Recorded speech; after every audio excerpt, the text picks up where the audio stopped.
Hello, everyone. This is Tom Fox, and I'd like to welcome you to a special edition of Popcorn and Compliance. As you know from prior episodes, Megan Dougherty, co-founder of One Stone Creative, and I are huge MCU fans. So we've decided to do the MCU movie oeuvre. That's right. We're going to do all of the MCU movies in this special podcast series. Over this series, we will take a look at the storylines, some of the cookies and other cool things. We'll describe the great action scenes from each episode, and then we'll take a look at issues raised by each episode. It's going to be a lot of fun.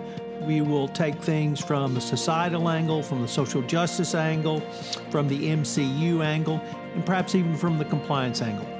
But if you're an MCU fan or you're a compliance fan, I know you will enjoy. In this episode, we take up one of Megan's favorites, Thor Dark World. This podcast is a special production of the Compliance Podcast Network. Hello, everyone. This is Tom Fox, and again with Megan Dougherty, and we're back with our newest challenge, where we're reviewing the entire Marvel Cinematic Universe on Popcorn and Compliance. Why? Well, because it's there, and we're both MCU uber geek fans. There may be other geeks out there, guests who from time to time join us, but if you're one and you want to join us, please let us know and join in on the fun. We are reviewing the films as they appear in chronological order in the MCU timeline, not by release date. And today we are back with Thor 2, or Thor the Dark World. So I am Tom Fox, the founder of the Compliance Podcast Network and the voice of compliance. And I'm Megan Dougherty, co-founder of One Stone Creative. Very glad to be here and excited to be talking about another Thor movie. So Megan, in rewatching this, I got one overarching sense and theme of this movie, and that the theme was dark. Mm-hmm. It was visually dark in many ways. It was emotionally dark, almost foreboding in places. We did have Thor and Dr. Jane, his love interest, back. That was not dark, but at the end of the day, it looks like that may be over for us as we find out. But I really wanted to start with just that word, dark, and that theme, and wondered if that resonated with you, and then really what you thought of the overall theme of the movie and what it did for you or didn't do. Yeah, I enjoyed it, and I think we commented this maybe off air that watching these movies again in this context is a really great way to kind of learn more about them and get more out of them. So yeah, I think the styling, you're right, was very, very dark, and it had this kind of foreboding essence throughout, and a really interesting unusually one-dimensional bad guys. I thought, there wasn't a lot of nuance to the enemies in this movie. And I think that's because ultimately it was a movie about family relationships, more so than good versus evil, or even the romance subplot. So I really thought it was ultimately how is a family going to relate to each other, and what does that mean? And I thought that was pretty interesting. That's really interesting about the family, because that became very significant in this movie. We had Thor and his father, King Odin. We had Thor and his brother, Loki. We had Thor and his mother. We had his father and his mother. We had Loki and his parents. I'm going to throw in there in the family relationship his love interest, Jane Foster, because I think it got pretty serious. She met the parents. So and what a first impression, eh? I always just chuckle in movies when they say, "You told your parents about me? Oh my God!" As if that's something significant. And then of course you have to meet the parents, and they're not only royalty but they're gods. So do you ever measure up? I don't know. So, but it's interesting also your thoughts on the one-dimensionalness of the bad guys. I really saw it as, and you're absolutely correct, they are one-dimensional, but I saw it as focus, and that they were there either for destruction or revenge, or perhaps both. but I thought that made them actually more interesting bad guys because they were so focused and creation of the what led to either the magical potions or the aether, I think it was called, leading to the Infinity Stones. I thought all really worked in a magical way, in a magical universe. Certainly, the Avengers have magic in it, but I thought it brought more of that magic into the overall theme of this movie. No, I think that's a fair comment, and I would like to say, I'm not without sympathy for the Dark Elves, because looking at their kind of overall arc, here they were, minding their own business in a perfectly nice dark universe, having a life and a society and a culture, and then all of these other beings come in here and they bring in all this horrible light, and then they get all angry and start battling when you're just like, hey, leave us in the dark. But still kind of as enemies, they were pretty, let's unambiguously burn it all down, whether or not that is a fair thing to want. I want to say a word about Natalie Portman. I talked about her in the first movie. I think she's a great actress. I'm not sure if she's retired. I don't recall having seen too much of her lately, but I thought her role in this Thor movie, I don't want to say expanded because she was central to the first one, but I saw a lot of character growth and really became she was a strong woman in the first one, but she became stronger in this in a different way, not necessarily simply as a scientist, which was her primary role in the first movie, but I really enjoyed her role. What did you think of Natalie Portman as Jane Foster in this one? I kind of had the opposite reaction. I think I liked her more in the first one when she was a lot more about like the scientist who has the overarching goal that isn't, oh my gosh, I love the Thor. And I mean, they have a lovely, lovely relationship, but I thought she was a little more interesting in the first movie. She spent a lot of time kind of being a damsel in distress in this one, which is not my favorite role, I think, for her so far. It was nice that at the end she kind of got back to her scientific roots with saving the day with quantum mechanics. I love Stellan Skarsgård, who is Dr. Selvig, and his early part of this movie where he's alleged to have gone crazy because he's at Stonehenge running around in apparently his birthday suit and gets put in a some sort of mental facility where Stan Lee is also housed. I thought that was really cool. And then the big chalkboard writing he had done in his room, that's a clear sign that someone's gone over the edge. Either that or they're, a detective and are trying to catch some massive serial killer. But I enjoyed that part of his role. And then I really enjoyed Darcy, the assistant. She was there for comic relief in the first one. She is there for comic relief in this one. And it's almost like she's doing running commentary on Thor and Jane. And I thought that was really funny. I didn't, in our last podcast rather, which was on Iron Man 3, I really didn't mention one thing that struck me about this one, Thor: The Dark World, which is the special effects are just fabulous. They're this, as you would really expect good. When you have an unlimited budget, they're top of the line. But the attack at Greenwich in England, I was watching that most carefully, and ships come out of the sky and then go across the land and tear up the earth, and it's just seamless. And it's hard to really see where the special effects started or stopped in the movie, real film began, or digital. And they were just really spectacular for me. And it's been that way really throughout this series. And we've commented on a couple of others. But once again, I found the special effects just fabulous. What any further thoughts before we get to kind of cookies or any of the noodles? We're going to have a quick word from our sponsor, and we'll be right back.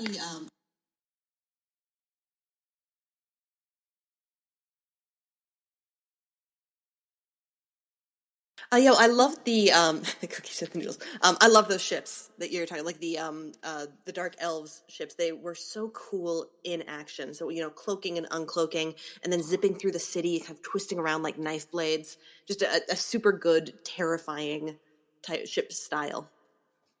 And yeah, before we get into cookies, I just wanted to talk a little bit about a particular moment, and it was after Frigga had been killed, and that extremely beautiful funeral scene. And Odin is making the plans. No, we are going to stamp them out. If it takes every last drop of Asgardian blood, we're going to do it. And in a real reversal, now Thor is saying, no, we have to be more moderate. No, we can't sacrifice all these lives. And I thought that was a really interesting moment where they had kind of changed roles in the face of this tragedy.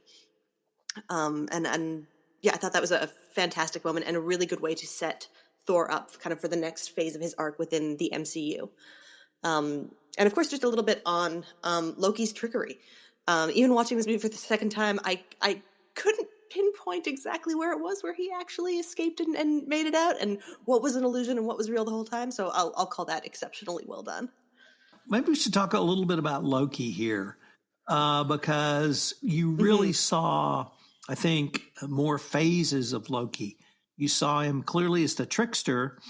You saw him as the brother, the hurt brother, the prodigal son, even. But you also saw him as extraordinarily manipulative and close to the evil we saw in the Avengers movie, where he led the attack on New York.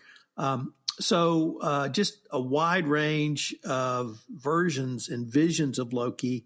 And if we tie it back to your thoughts on this is just really about family, I'm not sure how, as a sibling, you could deal with someone who had that many different personalities within them. Maybe as a brother or sister, the real them or they, the real personality, and you can tolerate that. But he was close to pretty evil in some parts of this one, and just struck me that you really can never trust Loki. He is, and that's, I think, such one of the things that makes him such an interesting character, because he is ultimately untrustworthy, but he's also self-aware enough that it's totally understandable that every time you think, oh, this time he gets it, he gets why this is wrong, he gets why this is hurtful, or he gets why this is dangerous. And I think Loki believes he's a lot tougher than he is at the end of the day, and he often, he writes bigger checks than he can cash for his behavior. And it's interesting to see that getting started even now, before he gets more of his arcs going forward.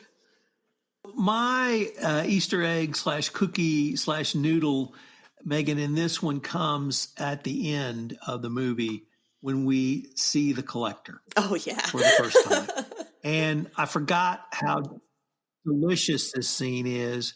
The Collector has a small but significant role really throughout the MCU.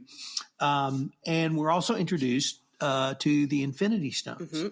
And when I saw this the first time, I really didn't understand kind of that whole scene. Obviously now, having seen all of the movies in the MCU, it's much more clear to me what this is. But that has turned out, I think, to be my favorite foreshadowing of all of the scenes at the close of the movie that we've had. And it probably wasn't 60 to 90 seconds of total screen time, but I really, really enjoyed it. What were some of the key ones or ones you enjoyed the most? This one is, I definitely did not notice this while watching. I was reading up the IMDb on the film, but Malekith is a Doctor Who, Chris Eccleston, which I thought was kind of fun. I really, one of the opening shots of this film kind of demonstrated one of my bigger annoyances when you have badass fighting women. There is no way you could be that skilled in battle and not tie your hair back before you get into it. It just doesn't make any sense to have hair flowing around while you are kicking that much butt. It gets in the way. And then the scene where Thor has just freed Loki from prison in Asgard, and they're walking out, and he's shape-shifting into the different people he could be walking with, particularly Chris Evans playing Loki, playing Captain America, was hysterical. Absolutely laugh out loud, hysterical, having a rousing conversation about truth. And finally, every time Darcy says Mew Mew when talking about Mjolnir is an absolute win. I agree on the cat. What did you have any other cookies or things you enjoyed? Actually, the Captain America scene was very cool, and this is not a cookie, but I found it really both very funny and very poignant when Jane is trying to have a real life, or at least a more normal life, and tries to date, or at least go out on a date with a non-God person, as opposed to Thor, her boyfriend. Who seemed like a perfectly nice guy. He did. And those scenes, I thought, both played, as I said, poignantly and with comic relief. There's one thing I discovered in researching this for this podcast, that there was an alternative ending filmed, and it explained why Thor and Jane really ended their relationship, or their relationship didn't continue, because at the end of this movie, Thor renounces the crown of Asgard, in part because he wants to be with Jane on Earth. It's also because he now sees Earth as his protectorate. But we, in the alternative scene, we see a little bit in this movie, but he and Jane are on Earth, and they're having a cup of coffee. And she tells him, as much as she cares for him, his destiny is on Asgard, and his destiny is to be the king of Asgard, and she can't be a part of that. She's not Asgardian. She's not a goddess, a god, and that they're going to have to forsake their love for each other so that he can fulfill his destiny. And then at the end of that, they walk off and have a very, very romantic kiss. And that's where she says goodbye to him. And that really explains what happens in the next series of movies. We see a little bit, we saw the kiss in this movie, but it seemed at the end of the version we did see that he and Jane were destined for something more than we got from the rest of the MCU. Did you feel like he and Jane were going to be an item down the road, or did that really was not something that really either concerned you or worried about? I found the whole thing a little bit silly. Because I mean, even if Thor had to take some time away from Asgard to have a nice life with Jane, I mean, what's a human lifespan to an Asgardian? It's kind of as a percentage of the whole, a lot less time. So let him go enjoy 30 or 40 years having a nice relationship, and what's the big deal? But I can definitely understand if Jane didn't want the distraction of a superhero partner, so she can just get on with her work. I never found myself terribly invested in their relationship. Whatever they chose, that's fine. What I didn't get is why he disappeared for 2 years and couldn't even send a phone call or an email. He was on Earth long enough to know what those things were. So that's probably one of our key differences in me being a boy and you being a girl. I completely understood that. 2 years. Yeah. I meant to, but I am back now. Let's just pick right up. What do you mean you want to talk? That's such a guy thing. Yeah, I got it.